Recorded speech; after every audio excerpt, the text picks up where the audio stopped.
Las sendas antiguas, parte 4. Recordemos Jeremías 6:16. Así ha dicho el Señor, paraos en los caminos y mirad y preguntad por las sendas antiguas, cuál sea el buen camino. Andad por él y hallaréis descanso para vuestra alma. Mas dijeron, no andaremos. Puse también sobre vosotros atalayas que dijeran, estad atentos al sonido de la trompeta. Y ellos dijeron, no lo estaremos. ¿Qué posición respecto al continuo tiene la teología adventista hoy? ¿Qué piensan acerca del continuo? Miren esto. Este párrafo lo encontré en una revista adventista que fue escrito el 13 de agosto del 2022. O sea, está fresco, 2 añitos atrás. El continuo de Daniel 8, segunda parte. Él escribió la primera parte, pero no vamos a detenernos en esa, sino en esta parte donde él menciona lo que creemos que. ¿Quién escribió esto? Álvaro Rodríguez. Es un doctor en teología. Es profesor de la Facultad de Teología de la Universidad Peruana, de la Unión Peruana. Entonces, ahí está el link donde lo conseguí. ¿Y qué dice esta revista? ¿Qué dice este señor, este teólogo? Miren, en Daniel 8 aparece un poder inicuo descrito como el cuerno pequeño. El versículo 11 expresa que ese cuerno pequeño se engrandeció contra el príncipe de los ejércitos. La identidad del príncipe de los ejércitos es Cristo mismo. Miren cómo mezcla la verdad con el error de una manera sutil. Ahora bien, el texto de Daniel continúa diciendo que de él fue quitado el continuo, aunque varias versiones lo traducen por él, entendiendo que es a causa del cuerno pequeño que se quita el continuo. Sin embargo, el texto dice y de él, y colocan la palabra en hebreo, pero como el pueblo normal ni siquiera lee la Biblia bien, ahora mucho menos el hebreo. Entonces con eso impresiona. Ah, sí, a mi menú. Claro, claro, sí, sí. La pregunta es, ¿quién es este él? Y da la respuesta. La respuesta es el antecedente próximo, que es el príncipe del ejército. ¿Y quién es el príncipe del ejército? Cristo. ¿Pero qué dijeron los pioneros que era ese él? El cuerno. Entonces noten por qué están confundidos, porque a Raymond Cottrell se le ocurrió decir que eso era así y todavía siguen pensando así porque han estudiado teología. ¿Quién es este él? El príncipe del ejército. Vea lo que está diciendo, ahora sigue diciendo. Por lo tanto, el cuerno pequeño, que es el agente activo en el versículo 11, es quien quita el continuo del príncipe del ejército. Así, el continuo es algo propio del príncipe del ejército y no algo del cuerno pequeño. ¿Notan cómo tergiversa? Ya aquí está diciendo que el continuo es algo del príncipe, o sea, algo bueno. Y esa es la posición que tienen la mayoría de los teólogos adventistas hoy. ¿Lo puede hacer? Pregúntele a un pastor adventista, venga pastor, ¿cuál es el continuo de Daniel 8:12? Y él le va a decir, es el ministerio sumo sacerdotal de Cristo en el cielo, en el santuario. Pero esa no es la posición correcta, históricamente hablando y bajo los testimonios. No es. Aquí lo dice más claro. Este símbolo profético es el poder romano papal de la Edad Media, o sea, el cuerno. Por lo tanto, si se asume que el continuo es el paganismo romano, noten que lo está diciendo directamente, entonces el texto de Daniel 8 estaría diciendo en términos interpretativos, que el poder romano papal, o sea, el cuerno pequeño, quitaría el paganismo romano continuo de Jesús, que es el príncipe del ejército, lo cual no tiene lógica alguna. ¿Notan cómo enredan las mentes incautas? Aquella persona que no ha estudiado realmente dice, uy, claro, es que Jesús no tiene nada que ver con el paganismo, no puede ser, no, no, no, eso está mal, no es así. ¿Está ignorando lo que los testimonios dicen? ¿Este teólogo, este doctor en teología? Claro que sí, porque eso no se lo enseñaron en la universidad. Está diciendo que el continuo no es el paganismo romano, está diciendo que es algo diferente, y aquí lo confirma. En Daniel 12:11 se vuelven a mencionar las mismas acciones, pero ahora desde una perspectiva temporal, señalando el tiempo en que esto empezaría a suceder. Por lo tanto, no hay razón para determinar que en algún caso el tamid o continuo de Daniel sea el paganismo romano. Descarados, descarados. ¿Qué acabamos de leer de los testimonios? Que lo que ellos entendieron del continuo fue dado por Dios, nuestros pioneros, que es el paganismo. ¿Y qué está diciendo este teólogo moderno? Profesor en teología de una de las universidades. Entonces, ¿qué podemos esperar de los próximos teólogos si los de hoy ya están pervertidos? Vuelvo y repito la frase. Por lo tanto, no hay razón para determinar que en algún caso el tamid o el continuo de Daniel sea el paganismo romano. Olvidó todo lo que los pioneros estudiaron y les reveló el Señor. Lo olvidó completamente. Qué triste. Es triste, mis hermanos, porque en eso está el protestantismo hoy, precisamente. Cambió lo que había y están en sendas que no son las sendas antiguas. Sigo leyendo. Así, el periodo referido es de 2300 días proféticos o años literales, los cuales sobrepasan el primer siglo de la era cristiana, validando la interpretación de cómo el ministerio sacerdotal de Cristo en el santuario celestial es el continuo. Eso es lo que ellos creen hoy, basados en lo que dice la teología, más no en lo que dice la palabra de Dios y lo que Dios le inspiró a su profeta y a sus antiguos pioneros. ¿A quién le creemos? ¿Qué posición tiene respecto al continuo entonces la teología adventista hoy? Totalmente desafinada. ¿Y qué pasaba según el texto que leímos de primeros escritos cuando no se creía como Dios dijo que debía creerse? Confusión y oscuridad, tinieblas. Entonces, ¿podemos creer lo que ellos escriben? ¿Podemos seguir escuchando sus videos y sus temas? Es un riesgo altísimo porque son muy hábiles para confundir las mentes incautas. Muy hábiles. Aquí vimos una prueba de este autor. Así que, mis hermanos, pensemos a quién le vamos a creer, si a Dios o a ellos, al ser humano.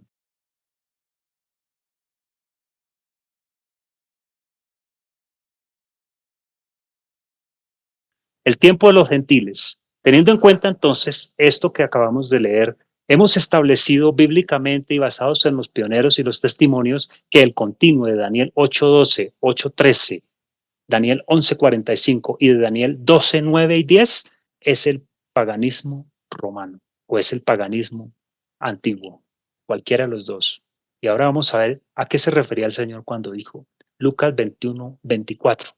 Hemos leído este texto quizás, pero muchos de nosotros no han entendido o no habían entendido qué significaban los tiempos de los gentiles, ni le hemos prestado atención.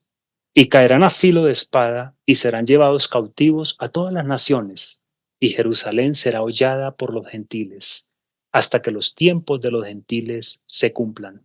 Qué interesante. Los tiempos de los gentiles se cumplan. Está en plural, no en singular. ¿Qué es eso? ¿Cuáles son los tiempos de los gentiles? Son periodos cronológicos en los cuales Dios permitió que su pueblo fuese pisoteado debido a su constante rebeldía y desobediencia. ¿Son qué? Son periodos cronológicos dados por la profecía, en los cuales el pueblo de Dios fue pisoteado por su rebeldía y desobediencia. ¿Por qué son tiempos en plural? Miremos. Miller identificó dos tiempos de los gentiles. El primero fue el periodo en el cual una serie de poderes paganos continuamente sometieron al pueblo de Dios y que él los identificó como la abominación continua o el continuo. Miren que Miller lo entendió de esa manera. Y esto es mensaje del primer ángel y del segundo ángel. Entonces, el primer periodo para el hermano Miller era los poderes paganos que continuamente sometieron al pueblo de Dios. Y él los identificó como la abominación continua o el continuo. Ok. El segundo periodo del tiempo de los gentiles fue durante el periodo de el cual una potencia llamada la abominación desoladora, desde adentro del cristianismo perseguiría al verdadero pueblo de Dios. Esos dos tiempos fueron los tiempos de los gentiles que el Señor le mostró a Guillermo Miller. Ninguno de los apóstoles fue teólogo, ninguno de los pioneros fue teólogo. Fueron pastores y ministros, pero no fueron teólogos. Ellos recibieron la instrucción dada por Dios a través de su palabra. Y el testimonio los hizo ver ante el pueblo como líderes y como realmente pastores y ministros que amaban a su rebaño. Hoy no es lo mismo. Ninguno es ungido por Dios, como le hacen creer a muchos del pueblo. Ah, es que es el ungido de Dios. Eso es falso, por varias razones. El ungimiento se hacía con aceite. Una cosa era la imposición de manos y otra cosa era el ungimiento. Pero es que es el ungido de Dios, no puede hablar de él. no es ungido de Dios ningún teólogo ni pastor de hoy. Es sencillamente una imposición de manos que se hace, pero se la hacen los seres humanos. Se la hacen los seres humanos. ¿Por qué? Porque ningún teólogo ha aceptado la verdad hasta este momento sin renunciar a su teología. Eso lo hizo el apóstol Pablo. Pablo era un buen estudiante y todo lo que estudió, porque era fariseo de fariseos, o sea que fue uno de los mejores estudiantes, lo tuvo por basura para ganar a Cristo. Cuando un teólogo renuncie a su posición, a todo lo que estudió y reconozca que se equivocó y reciba la verdad, tendrá la bendición de Dios. ¿Por qué razón? Porque la luz y las tinieblas no tienen comunión. Y si la teología fue dada por los jesuitas, la inventó los jesuitas para dañar el protestantismo, yo no tengo que tener nada de ese poder. Si lo acabamos de leer, que Roma papal es el poder más asqueroso, oscuro y peligroso de la historia de la humanidad. Eso es lo que está pasando hoy. Entonces, no hay nada de salvación en la teología. Así es, hermana. No hay nada de salvación en la teología. ¿Recuerdan ustedes el cantar de la viña? Dios hizo la viña, la escogió, la cercó con vallados, pero ¿qué pasó con la viña? No dio los frutos. Lo mismo está pasando hoy. Se repite la historia. No estamos dando los frutos. ¿Y cuáles son los frutos que Dios quiere? Justicia, misericordia, paz y bondad. Eso es lo que quiere, que podamos darle el derecho al prójimo de que vean a Jesús en mí. Eso no lo están haciendo ellos y si nosotros no lo estamos haciendo, estamos en riesgo.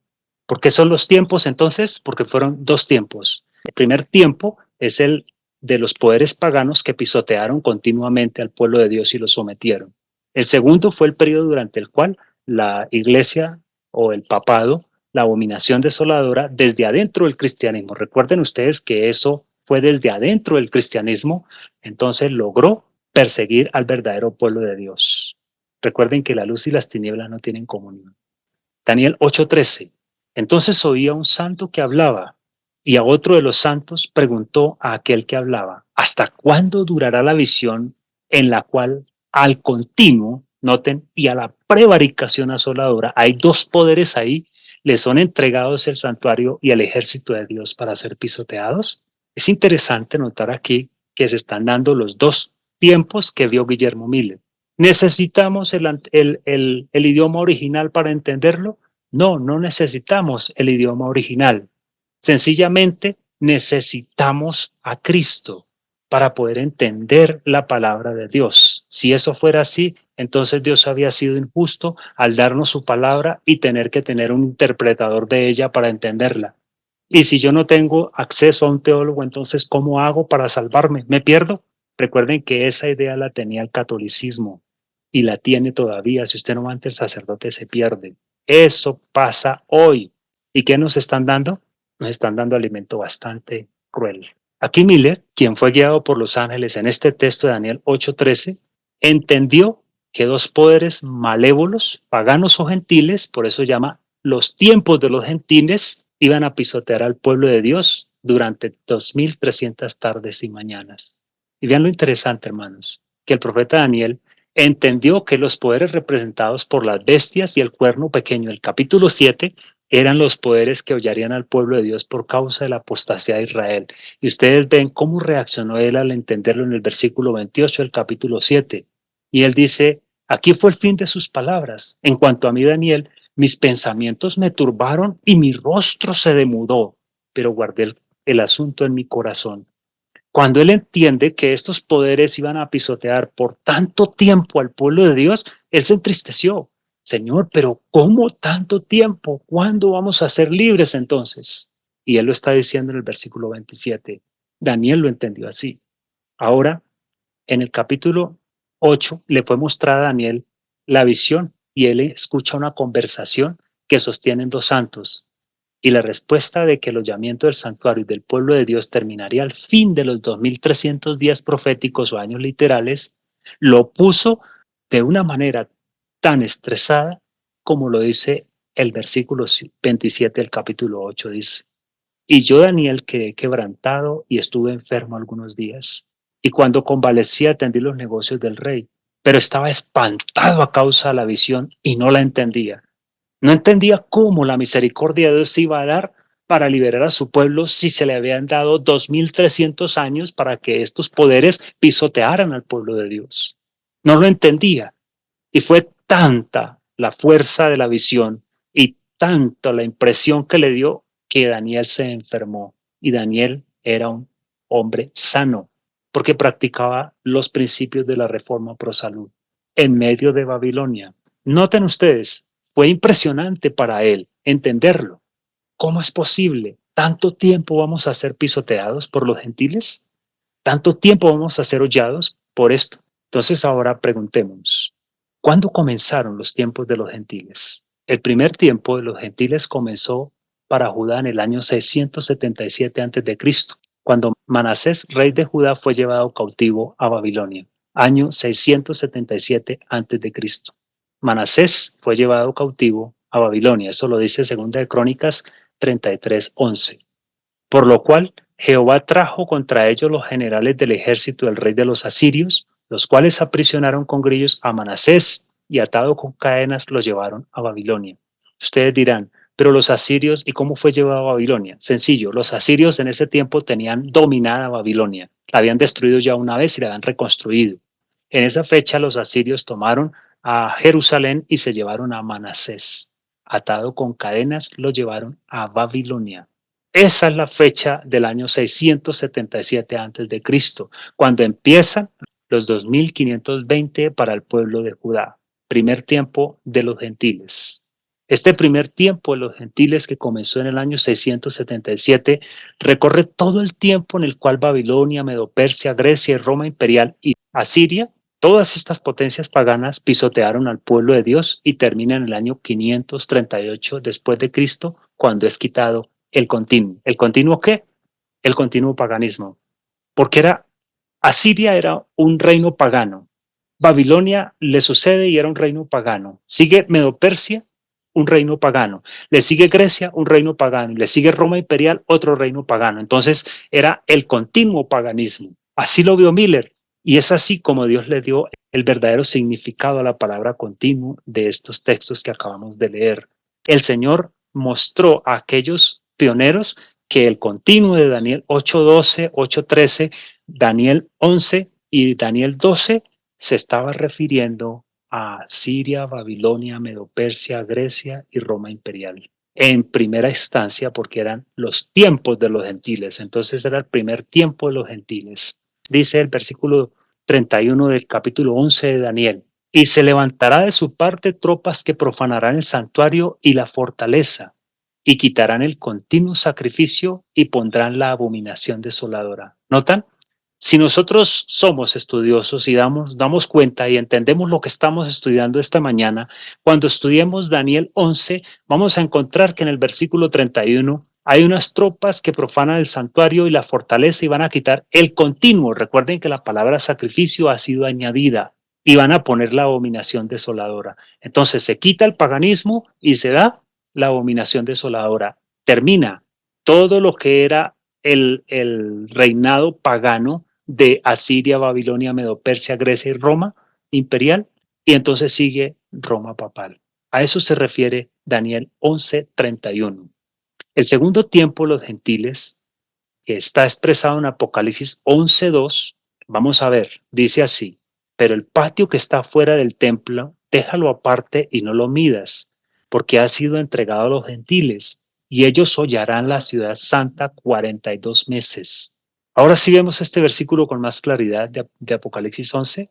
Ellos, o sea, los gentiles o los paganos, van a hollar la ciudad santa 42 meses. Recuerden ustedes que el papado es el sencillamente paganismo con ropas de cristianismo. Es eso. Por eso se sigue hablando de gentiles. ¿Listo? Ahora miremos.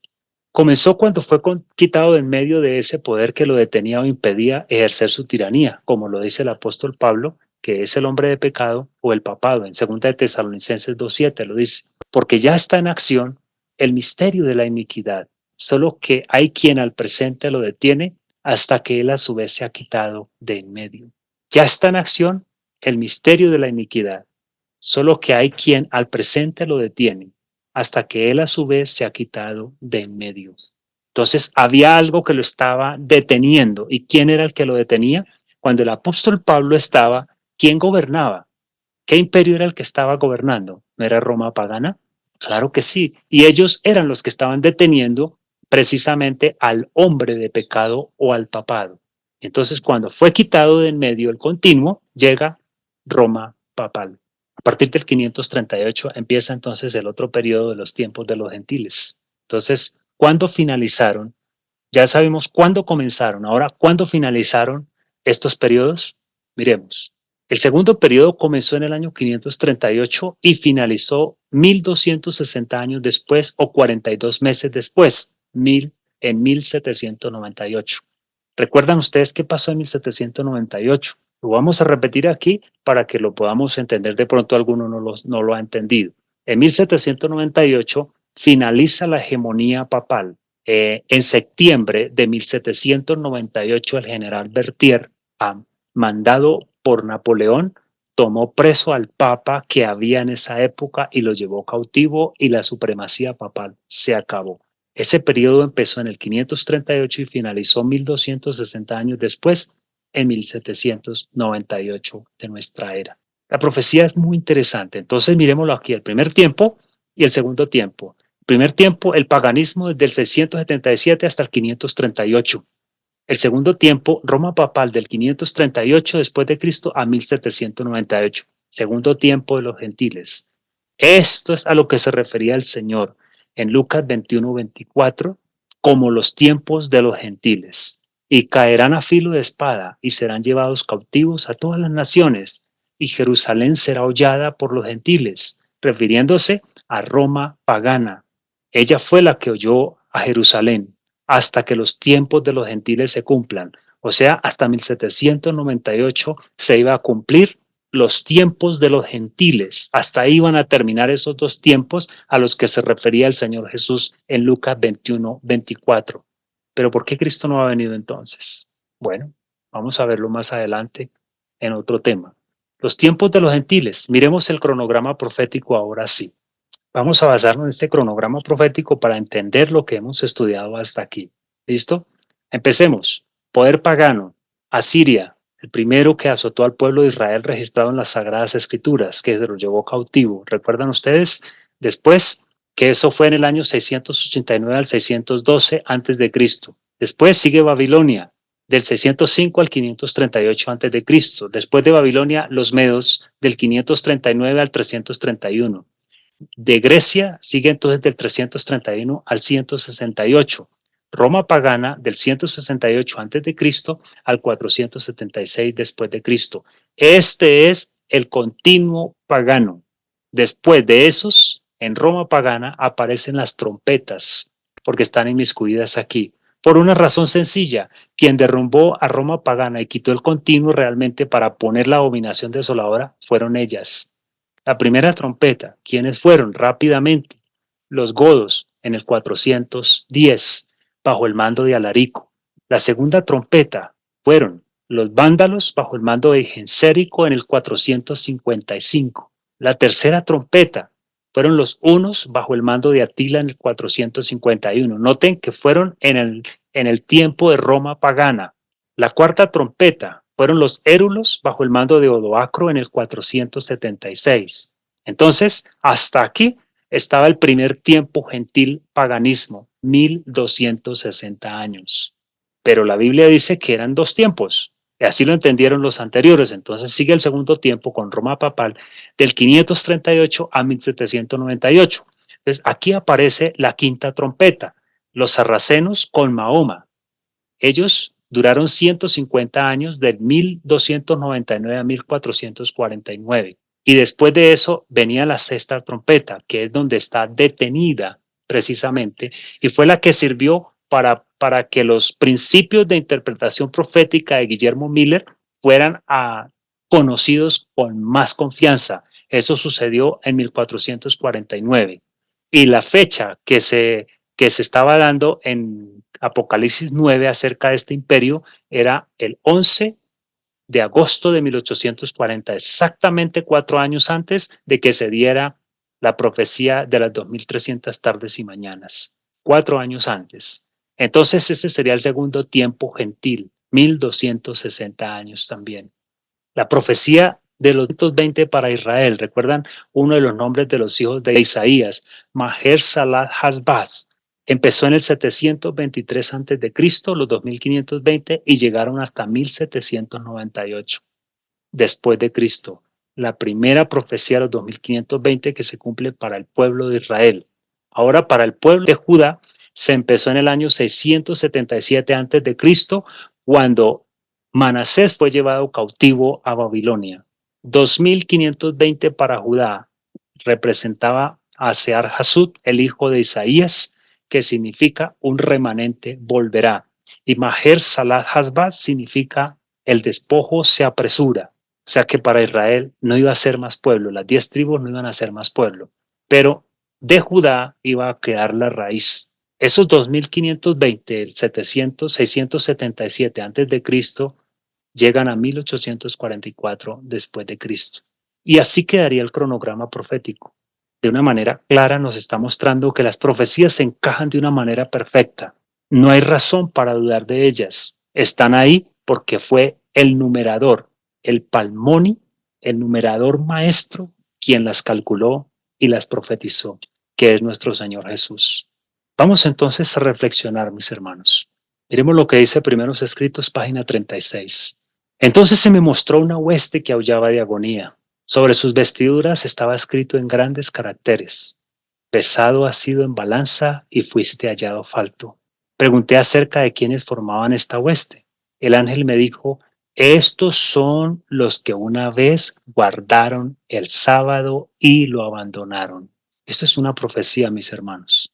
Si se han abandonado estas verdades tan claras, el sábado también lo va a abandonar la mayoría de los adventistas. Los oí clamar en alta voz: creímos en tu venida, creímos en tu venida y la proclamamos con energía. Solamente piense que se predica en el ambiente adventista, llámese organización o llámese movimientos por ahí, por acá. Cristo viene, mire, se movió el Papa y de una vez todos, sí, ya viene la ley dominical. Pero están hablando de que nuestro carácter tiene que reflejar a Cristo para que pueda venir. Y eso le están reclamando al Señor. Creímos en tu venida y la proclamamos con energía. ¿Qué le están diciendo al pueblo hoy la teología? Que no ha venido Cristo porque no se ha predicado el Evangelio todavía. Eso es mentira, hermanos. Cristo no ha venido porque no le hemos dado el derecho al prójimo de que lo vean en mi vida. Por eso es que Cristo no ha venido. Y dice, y mientras hablaban, sus miradas caían sobre sus vestiduras y veían lo escrito y prorrumpían en llanto. ¿Qué había escrito en sus vestiduras? Pesado has sido en balanza y fuiste hallado falto. Vi que habían bebido de las aguas profundas, o sea, conocían la verdad, y hollado el residuo con los pies, o sea, habían pisoteado lo que sobró de lo que habían bebido y le dieron el agua rebotada al pueblo. Eso es lo que nos están dando hoy la teología moderna. Y que por eso habían sido pesados en la balanza y hallados faltos. No nos están dando las aguas cristalinas de la fuente inacabable de la vida eterna.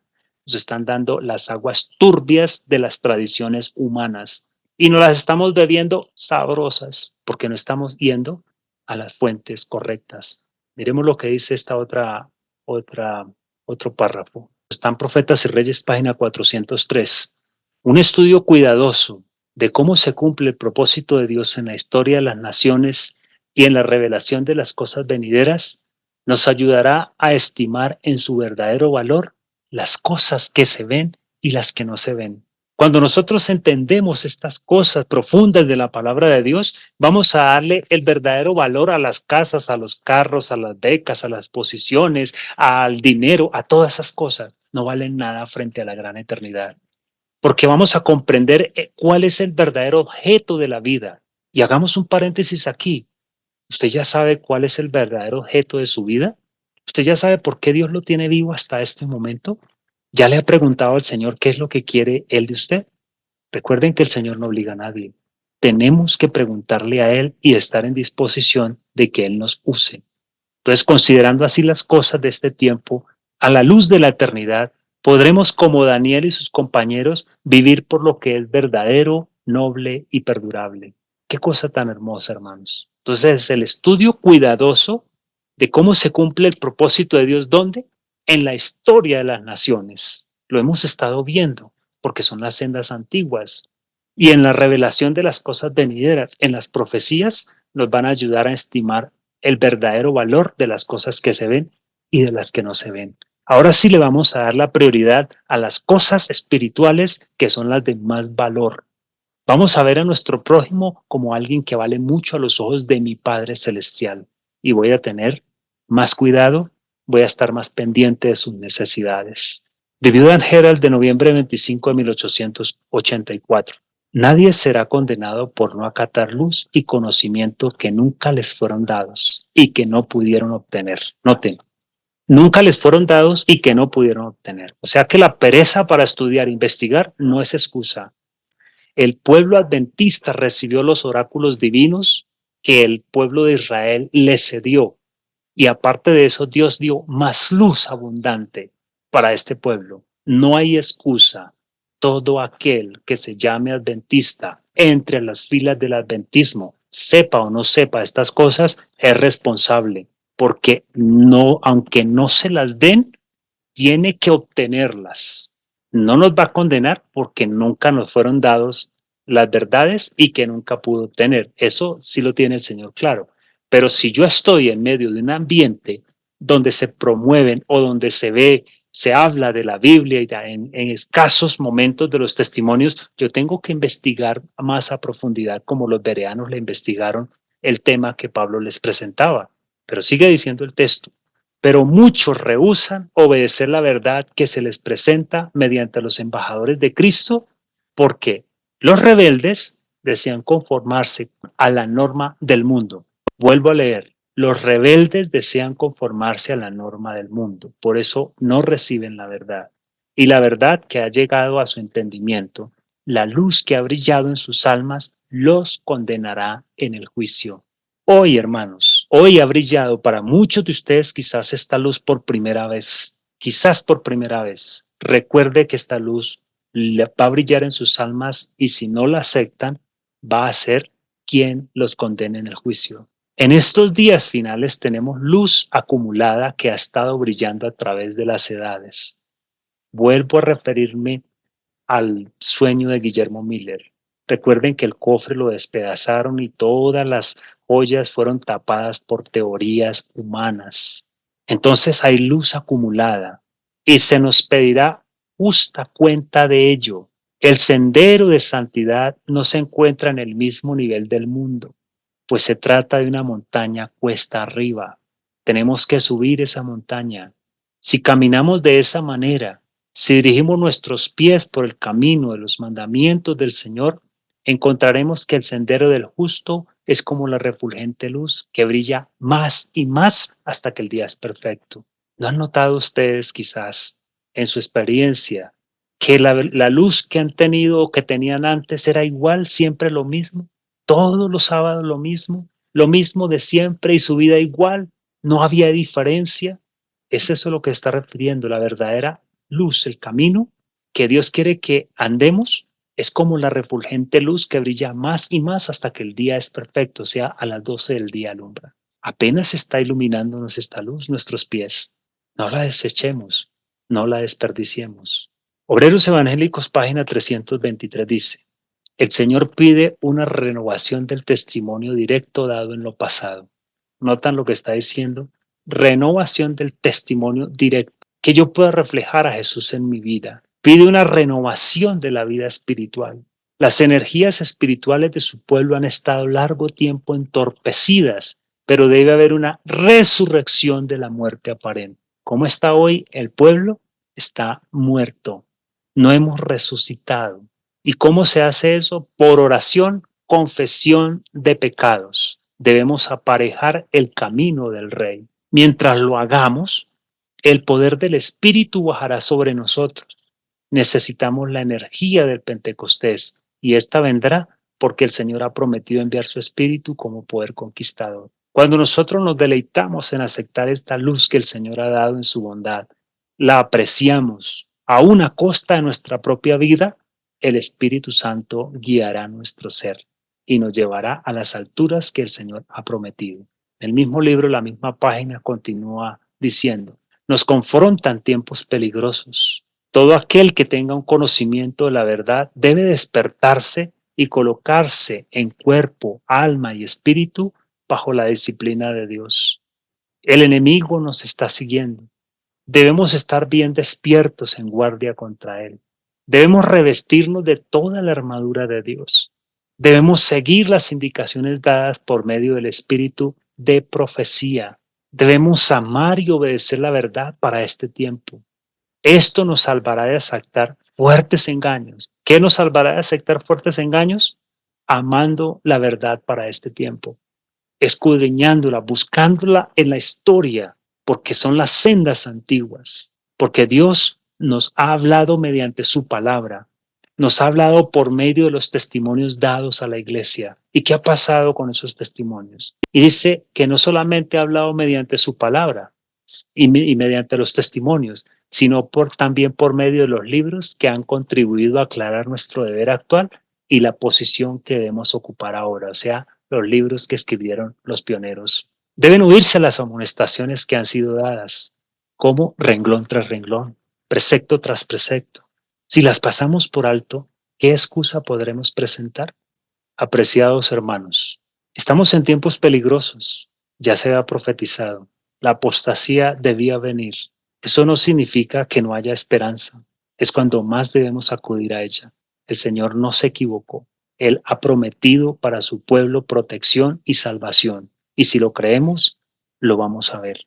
Si no lo creemos, no lo vamos a ver. El Señor nos está mostrando nuestra verdadera condición. Tenemos nuestros vestidos con telas de araña y estamos incubando huevos de serpiente. Esos somos nosotros, esos son ustedes, ese soy yo, pero no lo queremos reconocer. Preferimos de una u otra forma no creerle al Señor, sino le estamos creyendo a mi yo. Que nuestro Dios nos ayude, que Él sea quien guíe nuestras vidas y nos permita cada vez más avanzar por el camino de la esperanza.